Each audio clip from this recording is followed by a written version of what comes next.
Do you believe in the devil, Father? I'm Daredevil. Do you believe in the devil, Father? I don't get to choose who I am.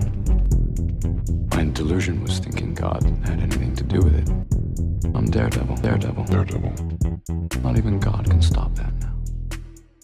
Welcome one and all to the colouring section of the menu for Hell's Kitchen. That is the Daredevil cast. I'm Nick Stanleyforth and I'm joined by the man I give some regular stick to. My name's Eammon Jacobs. Hello, how you doing? I'm grand. Shut up a minute. To once again talk about a stupidly charming hero that uses his inability to see to get laid, even though we pretend he doesn't, Matt Murdock. This week, though, we're also joined by a very special guest, the specialist of guests, the guests of specials, to approach this bench and state his name for the record. Hello, I'm Tom Percival. I'm the features editor at that there website called Dexerto. And Eammon texted me several months ago now and said, I'm gonna do my Eammon impression. I'm gonna do a Daredevil podcast. Will you please be on it to talk about the Daredevil bits that don't involve Daredevil alone, like when he shags She-Hulk or meets Spider-Man? And I said, yes, but only if Nick's involved. And then, Nick, I believe you became more involved with things. That's exactly how it planned out, just like the professionals. How you doing, mate? Are you prepared for the next hour or so of madness that's going to ensue? I really am. I've got notes and everything about, No Way Home, She-Hulk, Echo, Friendly Neighborhood Spider-Man. So I'm already 50% more prepared than at least one of the co-hosts. I mean, that's a fair statement. I would actually say maybe 100% of the co-hosts, but... I mean, absolutely. I wrote the intro on notes, and that's as far as I've got so far. But yes, Mr. Percival's right. We're going to be talking about the little sprinkles, the little hellish sprinkles of Daredevil that we've had since he fucked off from Netflix and then turned up randomly in firstly Spider-Man No Way Home, then in She-Hulk, then in that Spider-Man show that I've not watched, but these two apparently have. Firstly, let's talk about him in a kitchen. Dost thou remember the moment that everyone lost their minds when you saw a hand tightly grip a cane to suggest that it was in fact Matt Murdock? I'm talking about No Way Home now. Yeah. Oh yeah. I was going to say, that was very vague, Nick. That was very vague. Yeah, there's this difference, because that clearly meant a lot more to me than it did to you, because that was that's always the moment that I always remember of being like, fucking hell, they've done it. They've actually done it. That's great. Thank you. Well, I have some good news, Peter. I don't believe any of the charges against you are going to stick. Wait, seriously?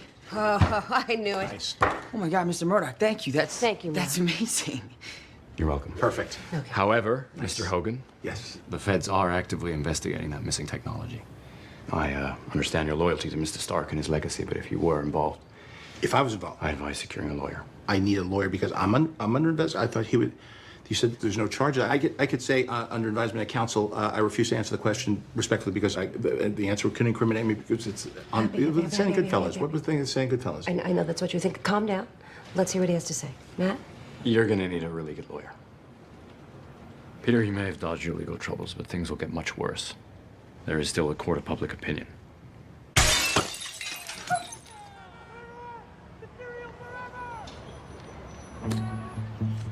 How did you just do that? I'm a really good lawyer. I'm going to lift the curtain on what Eammon and I were doing when we saw No Way Home together. Because Eammon and I, being where's this important going? people in the press, we went and saw it 2 days, I think, before general release or something like that. We both got COVID from going to see that film because it was 2021, and that turned into a super spreader event. And yes, I do remember seeing, Matt Murdock grip his stick and turning round to Eammon and go, "Oh, it's Daredevil. What's he doing there? It's Daredevil in a Spider-Man movie." I've waited years for this, and it's all very exciting. And then the bit we all really remember, he catches the Brit, and Peter Parker's like, "What?" And he says, "I'm a very good lawyer," and it's like, cool. Yeah, I must say, I remember in the moment absolutely loving seeing Charlie Cox in No Way Home. However, I do have to say, I think, and this is probably indicative of my entire feelings on No Way Home as a whole, it's very oh my God, while you're watching it. And then when you go back, you sort of go, oh, I wish we'd done more with this. Like, don't get me wrong, it's cool to see, Charlie Cox, Matt Murdock turn up. I mean, you're right. You are right on both sides. Yeah, I mean, yes, he is Charlie Cox and Matt Murdock. But he turns up. Spoilers. He turns up and, he says, don't worry, kid. You're actually not going to face any legal repercussions for what you've done. I don't know. I kind of feel watching it now as I did this morning. I remember that scene being a lot longer in my head. It's like 30 seconds, if that.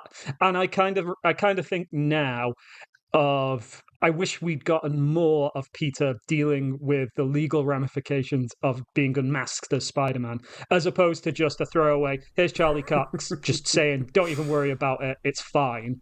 But you're in trouble, Happy Hogan, for some reason. It just feels like, you've waited decades for something, and then you get it, and you think, wow, this is cool, but you almost immediately realize, wow, this could be so much better. And I think, like, if you're Simpsons fans, the only way I can describe it is like when Bart's waiting for Krusty to turn up in the Camp Krusty episode, and when he finally does, you get told by Mr. Black that Krusty has laryngitis and a bad back, so he won't be doing or saying anything. And that's exactly how I feel about Matt Murdock's appearance in No Way Home. Talk about nail on the head. Jesus, yeah. Good night, everybody. No, I think you're spot on. It's like, it's that moment of, oh my God, he's back. Like, by that point, we hadn't seen Charlie Cox play Matt Murdock for 3 years by that point. And it was like this could actually happen. Are we going to see Spider-Man and Daredevil, not just Matt Murdock? And then you're right, it's so fleeting. You're like, oh, that's it. Okay, cool. I think you're right, there's some wasted potential there. But in the moment, at that screening, where we both got COVID, it was pretty cathartic. It was pretty cool of being like, holy shit. Plus, let's not forget, that is the first time we'd seen Daredevil on screen since the Ben Affleck film, on the big screen. So... Yes. Yeah, that is true. Yeah, I was about to say. Like, I don't think it's bad. And I think it's a better cameo than some of the cameos we've got in later Marvel projects. Like, there's nothing wrong with it. I think of some of the cool moments that Daredevil and Spider-Man have shared in the comics, and they actually share moments. They're friends. They're, partners in some ways. Like, it's Eamon, me and you talk about the coiled spring from, is it whose run is that we talk about all the time? Is it it's not Chip Zdarsky's, is it? It is Chip Zdarsky's. Yeah, it's phenomenal. Yeah, like it's amazing. For those who don't know, basically Daredevil comes into his apartment late one night, and for those listening at home, Nick has walked off. But because this is an audio podcast and not on video. Yeah, exactly. Maybe I'll describe it like a 1920s narrator. Nick is now looking into the microphone, slightly bored because he's nothing to say. Anyway, Matt Murdock comes home from doing whatever he does during the day, law probably. And realizes someone is in the room. He describes it as like the most powerful person he's ever sensed, and then spoilers, it's Spider-Man. It's amazing. It's really cool. Those are the moments that I'd like to see more of, and what we get is good, but it's just a bit underwhelming in hindsight. Yeah, and I mean, I think that moment you're talking about in the comics particularly is after Daredevil's he's not quite gone off the rails, but he's not pulling his punches anymore. And Spider-Man basically tells him, like, if you step out of line, like, you are done. We will put you down if you carry on acting the way you are. And it's such especially for Spider-Man, you're a bit like, oh shit, okay, he's really flexing the fact that, yes, he is a friendly neighborhood hero, but he's also, when he wants to be, incredibly powerful and realistically would probably punch Matt Murdock's jaw off. So that panel in particular is, like you say, there's so much to explore in their relationship that then when you compare it to No Way Home, it's like, it's all right, Peter, I've got you, mate. And that's it. Nick, what are your thoughts on the cameo? I can see where you're both coming from, but I feel like you're both completely ignoring the fact that these two fuckers have never met in the MCU ever. So that kind of encounter would never happen. Like, whilst I understand what you're saying, I feel like Tom, you were saying like gradually as the films and shows progress, like some cameos are better than others, etc. I think this, for what it is perfect because it's actually the starting point for the direction of what you would expect.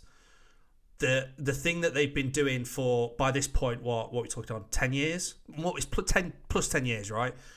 Where, you know, a character, unless it's an event film, a character from, I mean, I suppose obviously No Way Home is to an extent, but like a character from another film turning up in a film you're watching, as briefly as that is, this is the equivalent of, spoilers if anyone's not fucking seen it yet, but this is the equivalent of Bucky turning up in Brave New World, where he literally pops up, has a chat and fucks off. And for me, I'm like, well, yeah, because that happens regularly in comics. If I'm not mistaken, and I don't, correct me if I'm wrong, but like in the current like run of the Ultimate Spider-Man, isn't Matt Murdock mayor? No, he's a priest. What priest? Sorry, but he does a sermon at the memorial for the like incident, yeah, of the Ultimate thing. So like that, I would sort of put that on the same level where he's there, and it's like, oh yeah, of course, like that person would be there. So for this, you know, I think I even remember sort of interviews saying, you know, and a lot of it was the common consensus at the time where it was like, well, fucking Peter Parker needs a lawyer. Of course, he's going to speak to Matt Murdock. Like now, to the level that we'd like, obviously, absolutely not. But I think it was just a nice. I love it. It's probably one of my favourite cameos ever, just because it is just a fucking throwaway. It means nothing and yet everything at the same time, because it sort of adds more logistics to this world that we are now fully well versed in. We know. We are a step ahead of. We are almost a step ahead of what the writers are trying to do, if that makes sense. You know, we've had fans of constructed scenes in there. You know, you've got. In the very same film, you've got Willem Dafoe being like, well, Norman Osborn being like, well, I'm quite the scientist myself. Like that is, those are sort of predictions that we made, and it's exactly what happened. I just think like, I'm excited now that like, as soon as that sort of seed was like planted, it was like, it wasn't, well, Pride was fine. Pride was actually seen, obviously everyone was buzzing that it would happen. But like now it's like, right, when are they going to get more screen time? When is the interaction that you two are talking about actually going to come to pass? And how fucking awesome will it be and earned, particularly now because we know what's coming, who's doing what, like, and you know, we're going to talk about Eammon and Tom. We're going to talk about, because I've not watched it. We're going to talk about like Friendly Neighborhood Spider-Man, and that like they have a scene of what? It's probably 1:30. Right. But like that's the kind of shit that you two have both said, like, we want that, and it's like, right, well, that's still not that long. But like, just I wouldn't be bothered if it's like 10 minutes spread across 4 films or something, or 4 shows, and then it becomes a bigger thing and a bigger pairing. But yeah, I was just buzzing. And whilst you two were getting COVID, I distinctly remember when I went to see it on my own. There was a girl sat in front of me who decided to film it on Snapchat, at which point I kicked her chair and told her to put it away. So I was a bit of a vigilante myself, you know. So if you're listening, random person, you fucking deserved it. But yeah, I would rate it 2 Billy Clubs up. 2 Billy Clubs. See, I'm not 2 Billy Clubs down. I'm just like, you know, I'm 1 Billy Club up and another like. I think part of this is me projecting my growing dislike of No Way Home onto sort of that scene in general. Everything, every area of it. Yeah, basically. Because you are right. Being more charitable, it's a perfectly functional scene. It's a scene that makes sense within the universe they've built. And I can't help that I just wanted that film to be called Spider-Man and Daredevil, and never to see Tobey Maguire or Andrew Garfield again. So, you know. But that's a conversation for another podcast. I will take a Spider-Man and Daredevil movie like right now, happily. In fact, you know, the 90s animated TV series did it really well, but we're not here to talk about that because otherwise me and Tom will be here for hours. What I will say as well is that I have only just put the dots together. In that scene, we do actually have Matt and Foggy, technically, because Jon Favreau played Foggy Nelson in the Ben Affleck film, which is a nice... Are you two only just, like... Yeah, honestly, I had not put that together until literally about 30 seconds ago. What? Well, that shows my fucking age, because that was my biggest highlight of that as well. I was like, oh my God. Well, do you want to know something really fun? When that film came out, I was 10 years old, so I didn't go see it at the cinema. Wow. Sorry. Wow. Whereas I probably had Evanescence on CD in a CD player in my pocket at the time. But yeah. All right, can we move on between how absolutely decrepit I am and go on to Matt Murdock's next big appearance where he's getting shagged. In the massively progressive and in no way impactful and show that everybody loved She-Hulk Attorney at Law. Now, you two were sort of whining like little like fannies about him not appearing in it enough in Spider-Man. Surely this is the Daredevil cameo where you were like, oh shit. Now we about to go down. I really like this cameo. Like, it's enough for me. If he was in it for like half of the series, I'd have been like, right, this is too obvious that you've given Charlie Cox a very big paycheck. But it's just enough so that you get both sides of the character. You know, what I really like is that it starts with the introduction of Matt. That's the first time that he comes into this series. He's in the courtroom when Jen is defending Leapfrog, whose superhero suit burnt down essentially because he put jet fuel in his boots when he wasn't meant to. So he sued the tailor, Luke Jacobson, I think he is. And Matt is obviously the one who's defending him because Luke also made his new outfit that we get later on in the episode. And I think it's a really nice touch that they were like, we're going to give you Matt first because that's like, even though it's, if you want to look at it as like the less recognizable version of the or side of the character, it's nice that they were like, no, let's have fun with him first before we get the billy clubs out. And I just thought that was a nice touch. And then obviously when he dons the red and yellow, I was very happy. He doesn't just don the red and yellow. We hear the music. Now that was my moment where I was like, holy shit. Like, because I think as well, like, obviously up to this point, everyone had thought, well, been sort of wondering, is it going to be the Daredevil we know? Is it going to be just Charlie Cox doing sort of what J.K. Simmons has done with J. Jonah Jameson and just, it is him, but it's not him, but it's kind of him. Like, how strong are those links going to be? And you just hearing a split second is just like, it's perfect. Like, it's so good. And then naturally, obviously, you get the gag from it, like, straight away after that, like, brings it back to the She-Hulk sort of-ness of it. But I loved, like, I mean, I've got nothing bad to say about that show anyway, so if you listeners, if you're complaining about this, just skip this part. Big Tom. What did you think about? I'm going to be the third Billy Club up here. I bloody love She-Hulk. I don't get the hate. Like, I think it's a She-Hulk show. If you didn't like it, it's probably because you don't like She-Hulk, because they absolutely nailed the tone from like Dan Slott's run on the book. And yeah, I'm with you both. I think Matt's appearance in it it makes sense in the universe.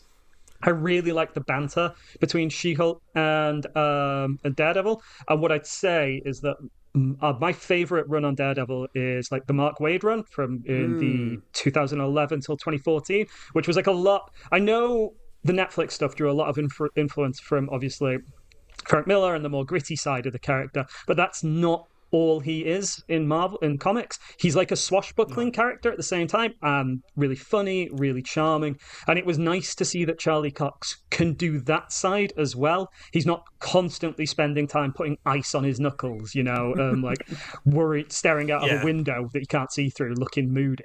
Do you know what I mean? Like, he's got more about him than just, life is pain and every moment is agony. Like, I really enjoyed seeing that, as I say, Charlie Cox could do that. And I was delighted that we got to see how Daredevil would work in the wider MCU, because obviously him and She-Hulk have their little fight on top of the car park, and Daredevil, the way that fight's choreographed is that he moves like someone who knows how to fight, whereas she moves like someone who got her powers a week ago, because she did, and she's sort of lumbering about, and he's weaving, dodging, sort of like getting the better of her by experience, and obviously having the stuffing beaten out of him in Hell's Kitchen a million times over at this point. I really like that, because again, something I think the MCU does do well is it makes sense that people without necessarily superhuman strength or endurance can fight these characters. But with that said, one thing I really like is the moment that She-Hulk stops dicking about and starts lobbing cars at him, he's immediately like, she ends him basically in like 2 punches. I think, again, we've seen this Daredevil deal with, realistic violence, like the things that Wilson Fisk's done to him, but seeing him exist in that cartoony world, I just found really fun, and was really pleased by the fact that you can do a Daredevil that isn't uber serious and grounded and gritty. You can have a fun, more light-hearted version of the character. I also, as well, following on from your point, Tom, about like how it's choreographed and stuff. I don't know if you've just mentioned it. I'm sorry if I completely missed it or not. But like, I do like how, of all the locations to have Matt Murdock have a fight, it's in a car park. The most flattest, blandest. There's nothing to swing off. There's nothing to, do you know what I mean? It's not a dingy warehouse. It's like open terrain where it's just the absolute antithesis of what you would think Matt would be able to handle. And not to say we know he can, but it's the fact that he's sliding under cars, and when he, obviously it is CG, but when he just sort of swings off down the side of the building, you're just like, this is what we've always wanted, and it's perfectly handled, and hopefully no one will complain about this show because it's really good. But like, it's just fucking mint. And then obviously they get together, and it's, is it a bit sort of tongue in cheek with him walking down the street with his boots in, like. Yeah, but I don't care because they've earned it by that point. Yeah. Like the settle, it's like that is the punchline to like a what is it, half an hour episode, like a half an hour joke. Like they were gonna do it, and we knew they were gonna get together, but the fact that it ends like that is just so good. And also, I just love the end of the season just to see Matt Murdock in a nice flannel shirt. He's just chilled. He's just in his sloppy clothes, and he's just having a time of his life, and it's just nice. Having a beer with the Hulk and the Hulk's son, who we'll never see again. Yeah, we don't talk about that plot point. What I also appreciated was that in the fight, like, she does the clap, and like, obviously she doesn't know it, but he's like, oh shit. Because you can see him hold his head, because obviously his echolocation must have gone to shit, having like the bell rung like that. So I just really appreciated that. And like, just on your point, Tom, about the sort of like Mark Waid stuff and the swashbuckler side of things, it's kind of important to know that Daredevil, although he's kind of always been a little bit moody, but then what superhero hasn't at some point, like, we're obviously going by the Frank Miller definition of the character. Like, that sort of set the tone going forward in the 1980s of like this down, dirty, gritty, street level violence, organized crime, all of that. Whereas beforehand, like, from the time he was created up until the 1980s, the swashbuckler side of things was the definition of the character. So that's why he was in the yellow and red, because that's the classic costume. They're meant to be his old, boxing ring clothes. So having that sort of fun tone and putting him in the classic colour scheme was just like such a nice little nod to, we're not just, covered in gore and blood every single time. Yeah, I just love it. And I think that suit looks really good. Like, it's not so bright that you're like, holy shit. Like, you can see the scrapes on the side, you can see the bare metal underneath. Obviously, Jen has that line of like... So, are you like a superhero? Like the Gold Devil? I'm Daredevil. Well, it is very daring to use ketchup and mustard as your color scheme. I love their banter. It's just so like whip smart in terms of, like we were saying, those two worlds colliding is just fucking perfect. I also love the fact that they get together because, you know, quite frankly, like, don't mean to ignite 3-year-old controversy, but if people have a problem with the fact that Daredevil and She-Hulk fuck, then you've not read a comic in your life. You've also just like missed the fun point of the episode and all of Daredevil, because let's face it, he's an absolute horn dog in the Netflix show as well. So, you know, he's a bit of a player. Jen's just like loving life, cracking on, which is great. And you know what? It's fun. So like, just grow up. You've got two characters who are traditionally very sex positive, so of course that's going to happen. And it would have been. The funny thing is, if they hadn't have done it, those exact same people who are complaining that Daredevil's cracking jokes would be saying, "Well, why didn't they have sex? They should have had sex. That's what would have happened in the comics." You just cannot win with these people. But it doesn't matter, because it was faithful to the comics, and as we all keep saying, it's just fun. It nails sort of the tone that you'd expect from a She-Hulk story, and especially Daredevil appearing in a She-Hulk story. If you've ever read a comic, you'd basically know that the rules of narrative causality mean it doesn't matter how grim and gritty you are as a character, you all of a sudden will find yourself cracking jokes and and being funny. It happens with Batman whenever he appears in other books. It happens with Daredevil when he appears in other books. It's just the nature of the beast.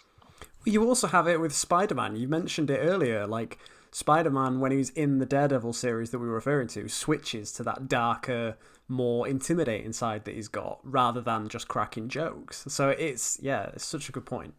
I also think it's funny. I like when you're talking about those like odd sort of characters colliding. I always remembered, because I probably just started reading Miss Marvel before the show started.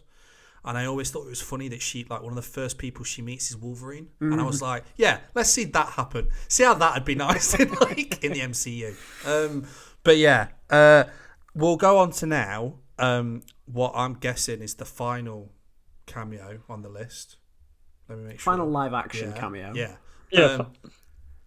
Wow, what's the final live action one? Oh, Echo, shit. I mean, God, it's that memorable. I just forgot it. Honestly, I am only bringing it up for the fact that he's in it. We don't need to go into it in depth, really. We really don't. Yeah, he's just there. He's just there as a scrap. You know what? I think and fucks off. But then also this is probably my least favourite, because if I remember correctly, this was just the selling point of the show. Mm-hmm. They pushed and every advert had him in, and it was like, wow, there's a lot of clips in this trailer in one location. I sure hope he's not in just one episode. No, he's in one fucking second, basically. It's good, but it really. But I'm sort of like arguing my own point previously about how Matt turning up in Spider-Man felt organic, and to a point you could say the same here, but it's just nothing. There's nothing before. I don't know. There's nothing to it. There's no meat to that whatsoever. He's in it because Fisk's in it. Essentially, that's the it's balancing it out. I guess. It's a Daredevil fight in a warehouse with some goons. It's Batman. It's Batman catching Harley Quinn and Joker in David Ayer's Suicide Squad. He's just there. He doesn't need to be there at all. He's just like. I best draw in some fans some way. I know what we'll do. We'll have the really brooding, miserable fucker beat someone up. Yeah. Tom, what do you think, mate? I like it. I'll be completely honest with you. I just think it's very clearly there to sell Echo, because they lacked the confidence in Echo, which is strange because they weren't going to do an Echo series, and then people were like, oh, this character seems interesting. And then clearly somewhere along the way they were like, oh, we need to tie this into the wider Kingpin story, and it was all just a bit messy. I don't dislike Echo. I actually remember really enjoying the first couple of episodes when it is just a crime show set in in the MCU. And I didn't hate the Daredevil cameo, but when I rewatched it this morning, I had completely misremembered it. I seem to remember that she had a conversation with him. He like warned her essentially that Fisk isn't to be trusted, or planted the seed of doubt or something like that. I have made potentially a better version of that scene in my head, it turns out, because essentially he just turns up, bonks a lot of people on the head with his billy clubs, they fight, and that's it. Again, to go back to like that Spider-Man one, it feels like maybe there was. I realize we're complaining here, that he was there for marketing purposes and marketing purposes alone, but it feels like another wasted opportunity. Like, I don't know how much of this is. They knew they were doing Born Again at this point, so they wanted to give us, a little bit of a here's what it's going to be like. Look, or I don't know. It doesn't work. It really doesn't. It just, other than it being a cool action scene, which is, by the way, so backlit you can barely tell it's that. It's a guy in a Daredevil suit, and at times I was like, is that Charlie Cox or is that just some guy? No, it's Poindexter. Yeah, nice. It's just Bullseye masquerading. Yeah. I think as well, like we're comparing No Way Home as well. There's actually more reason for him to be more prominent in this show than anything. Out of all of the cameos we've listed, he's actually like the history that these two characters have is immense, and like it's just mad that. Obviously, as soon as she fucks off to like a country town, you're like, can't see Matt Murdock rocking around here. He's gonna struggle. It's too flat and too elevated. Yeah, it's at least LA was a little bit elevated. Yeah, how the fuck am I gonna bing my billy club off a bale of hay? Like it's so that's actually really frustrating that out of all of them, the one that had the most potential is actually the least, like is the worst one out of the batch of them. It's bonkers. But hey, at least it was kind of fun. Again, it was like a bag of sweets. It was like it's kind of fun in the moment, and then afterwards you're like, cool, fine, whatever. It's kind of violent. It's kind of a little bit harder than like the fights in She-Hulk, for example.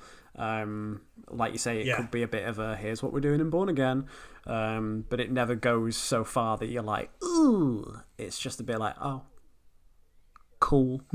It kind of it's a fight that's put in there so that people like us can write a new story that says MCU Daredevil's lost none of his Netflix edge in shocking new scene. It's that. It's all it's there for.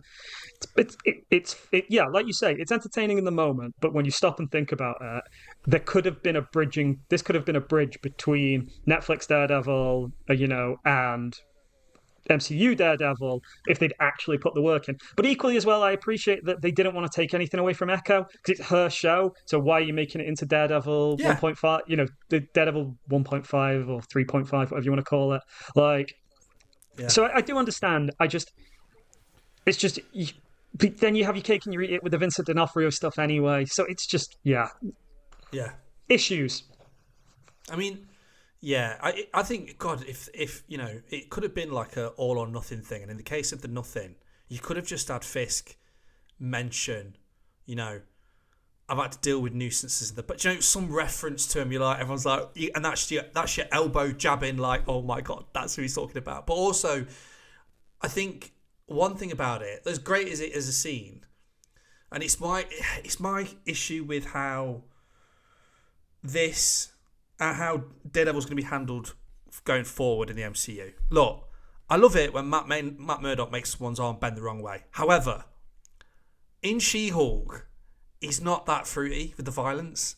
And yet, with Echo, they went, we'll turn it up. And it's just that in itself. As great as we can see that as a character, he can work with loads of different people and blend really well. It's when he fights that you're like, whoa, mate, slow down. This is a family. Do you know what I mean? Like, do you two like consider that going forward? I certainly see what you mean in She-Hulk because it's just like your generic, right hook punches, booting people in the chest. Like it's not quite. You've just slammed that guy's neck into the floor. Yeah, it's like 4 steps up from Batman 66. Like it's not too violent, but it's enough to go. Ooh, he fights in She-Hulk. He fights like every non-powered super. What I would describe as the super soldier fighting style of bouncing around like a Beyblade, and then the opponent eventually falls down and he kicks his billy club into his hand, flips his shield into his arm. Like it's the same thing every time, and it's cool. I think the Echo thing for me though is a weird bridge between this, because you see it in the trailers, so I'm not going to annoy anyone by saying this, but we've seen in the trailers that the violence in Born Again is on a different level from the violence we've seen in any MCU show, while still not being as brutal as the Netflix stuff. And I kind of think that Echo wants to have its cake and eat it both ways. Like, it's sort of like, oh, we're not too violent, but we're a little violent. It's... Because, like, that was the most seductive I have ever heard you say words before. I know, right? Jesus. Steady, there's a billy club here. 4 billy clubs. But yeah, it's again, Echo's fine. It's are we ever going to do another one of these? What was it? Marvel Spotlight? Like, what was it called? Well, that's what the Punisher. That's what the Punisher's going to be. So they've announced this week about the Punisher. And what's the difference between a Marvel Spotlight and a Marvel? We're doing a Halloween special with a werewolf. That's true. Well, I mean, Werewolf by Night was pretty gory, though. I liked Werewolf by Night. It was black and white. Cool. Great. They should have had Daredevil turn up for a few scenes, throw his billy clubs about and disappear. No, he walks in with a guide dog to fight off the werewolf. Sold. Sold. What? I want it right now. I want Matt Murdock and a guide dog right the fuck now. Give me it. If you make it the dog from Hawkeye, I'm even more in. Fucking sold. Holy shit. Get Lucky the pizza dog into fucking Daredevil. Eamon, clip that shit. Noted. Hashtag save pizza dog and bring him back for Daredevil. Right, okay. So Echo is just alright. Sound. We're going to go on to the animated form. We're going to talk about Friendly Neighborhood Spider-Man, which I've not watched because I'm 37. But I'm joking. I watched it. I loved X-Men 97 and I cried when Gambit died. What did you lovely boys think about his appearance in that? Because I've seen it enough times on Twitter and it's good. And Charlie Cox is good in it. It's great. And it's got the music in it and that's great. What did you think of it in its entirety? Funnily enough, I actually think it's like the better version of the Echo scene. Yeah. But again, without being violent, and like we were saying earlier, it sticks Daredevil in the constraints of the Spider-Man show. There's a reason why he's not being violent in the cartoon, because despite the fact he's in the first season black suit, and it looks cool. It looks so fucking cool. Anyway, it's because he's very aware that he's fighting a kid. And it's just, the best thing about it is that Daredevil, and I text Eammon this because I was watching the press screeners for Friendly Neighborhood Spider-Man a few weeks out from release, and I text Eammon just saying Daredevil kicks Spider-Man's ass. And he does. Like, he just embarrasses him, like, on top of Oscorp. And again, what makes it... The reason why you don't have that like cognitive dissonance about why is he not breaking this guy's arm is because he's well aware that he's just fighting a kid, and he keeps telling him, "You really don't understand what you're doing here. You're really inexperienced." And he just he embarrasses him in those moments with no superpowers, just experience and radar sense. It's well choreographed. The animation's a bit stiff. We all know that. Like, anyone who's seen anything to do with Friendly Neighborhood Spider-Man knows that the animation's stiff. It's well choreographed, but again, it's doing the thing that Echo. It is almost like the best way to do that scene in Echo, because he appears.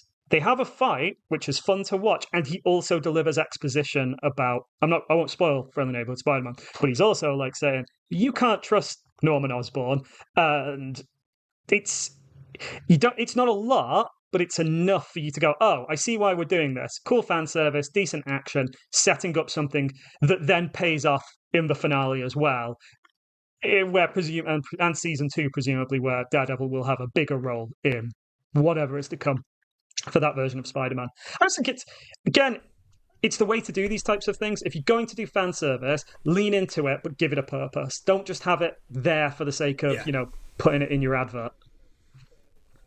Don't Deadpool it. That should be a motto for life, really.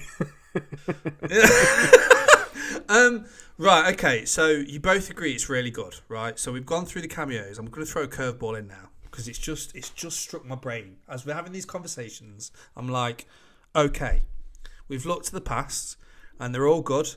We all agree Charlie Cox, he's pretty good in this gig, and we hope he sticks around for as long as possible until he's 90. But fuck you, Ryan Reynolds. No, I'm joking. I stole that. I didn't. But like, with regards to future cameos, if you could, you absolute nerds, try and remove your comic book knowledge, right? And in the current state of the MCU as it is, who would you like to see Charlie Cox's Daredevil either cameo in?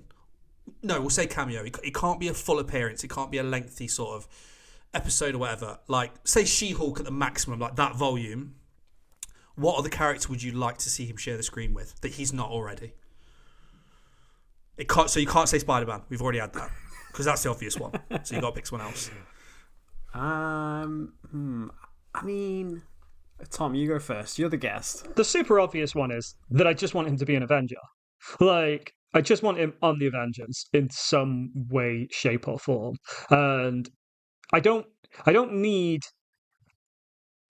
I remember when, because I too knit a greybeard of the MCU. I remember coming out of the portal scene after the press screening, and someone saying to me, "How cool would it be if the Defenders were also there?" And I remember at the time saying, "I don't want that, but what I've always wanted is like a scene of like when I'm trying crowd control." Yeah, no, just something like, when the Chitauri are invading Earth in Avengers, a scene of like the heroes of New York just saving people. Just like, you just cut to like Daredevil. Sorry, that's what I meant. That's exactly what I meant. Yeah. Sorry, yeah, like that type of thing. And I don't need him, like, well, it would be cool to see Charlie Cox walk through a portal and go, Daredevil! So, it's him. It's... I'd much rather see, in secret, like if we're going full Secret Wars and we're having incursions and all that stuff, I'd much rather a scene of the world is ending and these heroes are just continuing to be heroes until their last moment. Like, that's what I really want, I think, from Daredevil. So it would also well and good me saying like, well, I want them to bring Jessica Jones back and I want him to be part of the Jessica Jones series and I want them to do Defenders right. I actually don't. Like, I think that's the best way you can use Daredevil in sort of like these bigger crossover movies. Just show he's there and he's helping, but I don't need him beating Ebony Moore or whoever the bloody hell is Doctor Doom's mate. You essentially want, if I'm not mistaken, the second to last or the final episode of X-Men 97, where you see. Am I right? You see Peter Parker and Mary Jane. You see Doctor Strange. Do I make that up? You do see certain heroes. You see, like, yeah, Magneto knocks out the power, and you see the reaction of certain you see Silver Samurai just going, what? That's it. Yeah. It's like, isn't Omega Red there as well? Have I made that? Yeah, Omega Red is there. Yeah, no. The who's in the office with the president? It's Captain America and Iron Man in the office. Yes, they are. Yeah, at they one are. Point. Yeah, like those kind of moments where it's like it's not essential, but it's like, of course, that's where they would be, or like just like we said, on last week's episode about we love season 3 of Daredevil because of how organic it feels, and it's the trick that ultimately Marvel every so often have slipped in and out of, where some of it makes sense and some of it doesn't. I always think one of the best moments where I was like, this is so fucking cool, this is happening, is when in the first Avengers film, when they're flying Loki to the helicarrier and you hear the thunder and you're just like, I'm not overly fond of what's coming, and you're just like, oh my god, like this is exactly what needs to happen. Those are the moments. So yeah, Tom, that's like, yeah, bang on. Like just seeing Luke Cage lift up a car or a bus, or like just covering someone as shrapnel falls down, and he's nothing else, just he's there and that's it, because that's all you need, which is essentially what X-Men 97 did. Danny Rand is on the bus doing nothing. I don't want Danny Rand. anywhere near the MCU. Danny Rand is on the bus because he's still not got his powers back after season Good. 2. Good, Yeah, don't deserve him. Piece of shit. Ugh. Anyway, Jesus. moving on. I'm still scarred from our Defenders Who's your episode, pick? Nick. I'm not. I know. Obviously, my instant go-to is like, come on, give us Devil's Reign, which is kind of where we're going anyway, because for anybody that hasn't read it or isn't a comic reader, basically the story is about Mayor Fisk and banning vigilantes in New York. But we're already kind of getting that, so it's fine. Plus, that wouldn't be a cameo; that'd be a main role. So I'm aware that that's not the parameters that Nick set. What I will say, It's not remotely what I've asked, Eammon, but I please know, stay on topic. But it's just, I just want an excuse to talk about Devil's Reign.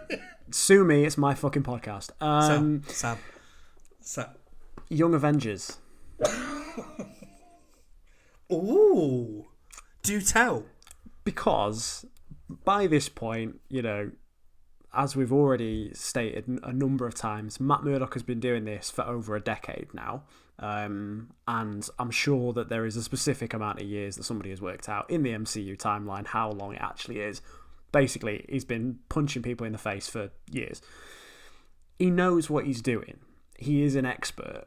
The Young Avengers are, even though, again, as we've seen, like Miss Marvel, Kate Bishop, are capable of what they're doing, they're still amateurs, if you like. They're still kind of getting, learning the ropes, so to speak.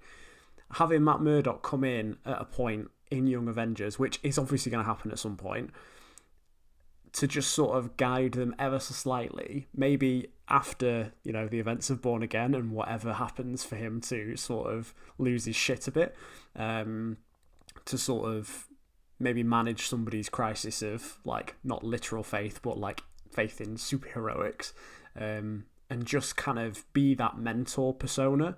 Because I think he's got it in him. We've seen the caring side of Matt a number of times in his sort of legal side, and it comes out every so often as Daredevil. I just think it'd be interesting to see that with younger heroes, and that dynamic I think could be quite fun in the same sense as She-Hulk. And you kind of, he's not being a mentor to She-Hulk in any way, but he does kind of, there's that playful banter between them where he clearly knows more about this kind of world than she does. And I'd love to see that, come on, Charlie Cox bantering with Kate Bishop. Come on, gold. Interesting. About you, Nick. So I was torn. I was thinking about this 15 seconds ago. I drifted off whilst David was talking shit. But one... I love you. One thing... See, I was going to go with... I think him and Kate Bishop, that would be cool. Because, like, as much as it's clearly set up, we say it's clearly set up. We don't know, really, in terms of Young Avengers, how much that is actually going to come to pass. So her taking notes from other heroes would be amazing. There's two options I've got, and I'm going with the one that's more likely. Because we ain't never seen a Blade film. I would really, really like Matt Murdock to meet Moon Knight. Ooh. I think it would be so interesting. Ooh! Look at that. The two diehard comic book fans don't pick the best one. We never said it was the best one. Not just... We said it was good. I mean, hold up my argument, right? So, we are to the understanding now that, like, Mark Spector is in New York knocking about, or, like, he is, he's dealing with what he's got to deal with. Now imagine Matt Murdock just be like, what's wrong with this guy? Like, this guy's not quite there. In fact, there's two other guys there, I'm pretty sure. Because it's like, how would you... I just think that would be such an interesting encounter of, like, how does a blind man have 3 conversations with one person? Like, I just think that would be so weird. Like, it'd just be interesting to see happen. Also, depending on how present, like, how sort of settled in Mark is to being Moon Knight now, after the show, which, had its real high points and its real low points. Like, those two just chilling, like bumping into each other on a rooftop, being like, you know, would Matt have another conversation like he had with Frank of being like, mate, just steady on. Like, stop breaking people. I break people. You're proper killing them. You know, like, how cool would it be as well to have like Mark have those blackout moments of a fight scene and the only person that can see him, quote, is Daredevil. And he's just like, dude, you're going bonkers here. You know, and it would introduce that more sort of fantastical element that so far, well, we have seen a bit with ninjas, which we don't like to talk about, but like that real fantastical sort of element from Moon Knight of like hippo gods and like giant Egyptian, like, you know, skull heads chatting away. And I just think that would completely sort of open up Matt's world in the best way possible. And yeah, and obviously those two have had the odd altercation in the comics and stuff, but like I just think that's the same level of grit. Like sort of me talking earlier about how do we feel about the level of violence that Daredevil brings into the MCU. We've kind of already seen it with Moon Knight, but not enough. And I feel like the only way for this sort of mature sort of storytelling to integrate itself into the MCU is have more characters. Like, we're obviously going to get, you know, we've mentioned earlier that it's been confirmed Punisher's getting his own special presentation and stuff, but like to have Matt integrate himself in with more characters that are just as violent as he is that we've already met, and Moon Knight just seems the strongest, most logical example. And just fucking, mate, Oscar Isaac and Charlie Cox in the same fucking show together. Yes, please. So yeah, I think that would be really good. Yeah. Hard to argue with Reet Good. So Yeah, agreed. You said it would be good, and I don't want to be rude. Okay, so from picking Matt dropping into other people's shows to the one that he's got on the way, it is coming next week. Next week, am I right? Time means nothing to me anymore, folks. I'm deadly honest. You two lucky bastards have seen it. Is it good? Is it Reet good, or is it just good? So we don't know legally whether we're allowed to tell you whether we were debating this before we started recording, whether we can legally tell you what we think. What day is this podcast coming out? What day will it be? probably within the next 12 hours, I want to say. Well, we can basically the social embargo. Eammon's got a quote on a fucking advert. He can definitely say something. What you could say is Eammon could perhaps read the thing that he tweeted, and I could say whether I agree with that tweet or not. Basically, folks, the social embargo is lifted for this show, but the review embargo hasn't. This is why we're sort of like in the weeds about it. We don't want to get taken to court by Matt Murdock himself. This is the obscenity of it. You can't review it, but you can tell people what you think on social media because that's not a review. Mm-hmm. But you can't go out and say what you think about it on a podcast or write in an article. But you could Blue Sky, tweet, X, Instagram, or Marvel could put your words in a TV ad and put that on national television. And then you could say, wow, I agree with that advert, for example. That's what I might say. Right, okay. So if I were to go on an advert right now and see, hold on. Let's see, any advert will do. So far, the reaction has been really good. As a statement of fact. Eammon's seen it. Eammon's seen it. He said it's really good. That's on the poster. No, Mr. Jacobs, can you read aloud your tweet? Which is just a tweet, it's just a tweet. This is not a review, Disney. You're probably not even listening, but I don't want to get executed by Mickey Mouse, who is probably sat outside my house. Yeah. That fucker! Alright, so...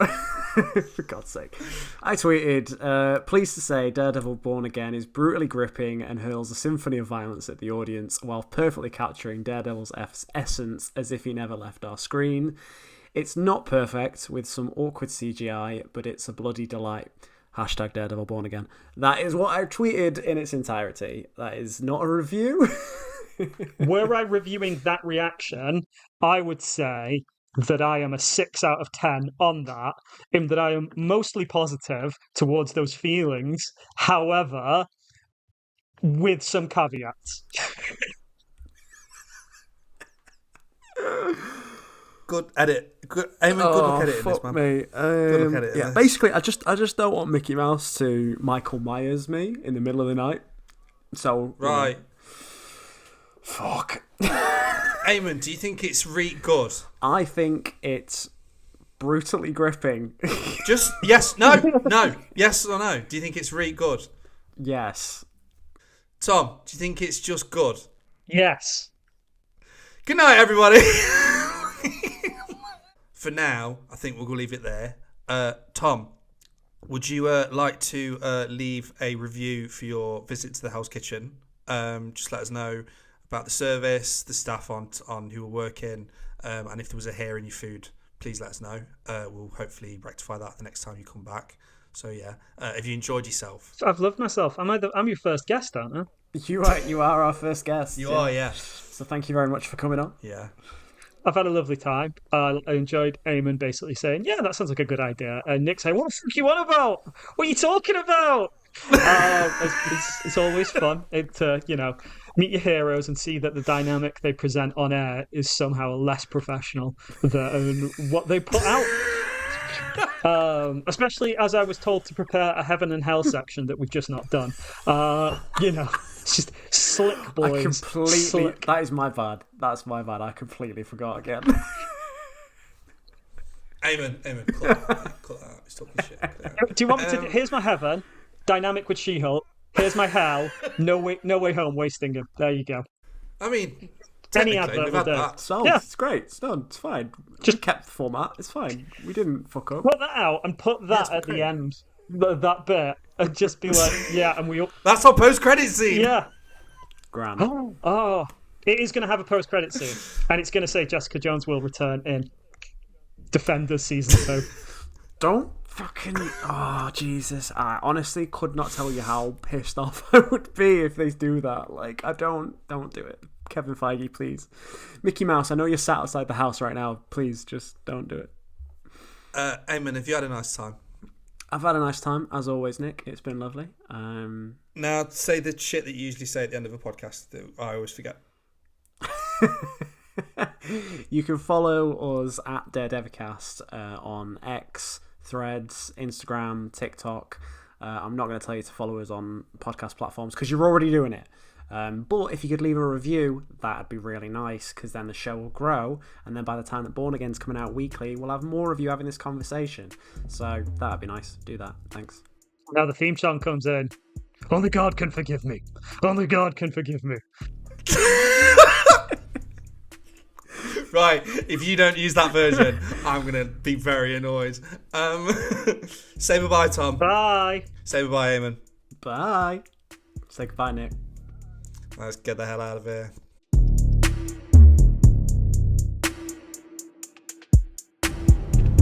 I'm Daredevil. Only God can forgive me.